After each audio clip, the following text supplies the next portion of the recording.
अस्सलाम वालेकुम। कैसे हैं सब? खैरियत से हैं? तो सोचा आज ऑनलाइन भी आया जाए, लाइव आया जाए।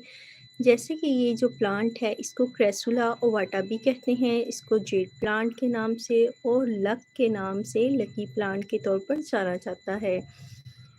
ये मनी को अट्रैक्ट करता है अपनी तरफ और इसकी जो लीव्स हैं ये एयर को प्योरीफाई करते हैं और नेगेटिव जो इम्प्रेशंस होते हैं, नेगेटिव एनर्जी को रिमूव करते हैं।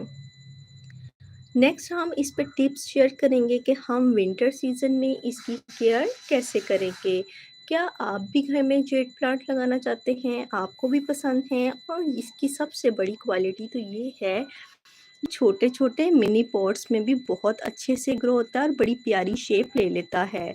तो ये प्लास्टिक कंटेनर में भी आसानी से ग्रो हो सकता है और छोटे से छोटे और बड़े से बड़े पॉट में भी, और ये बहुत फैलता है, आप इससे बहुत से पौधे बना सकते हैं।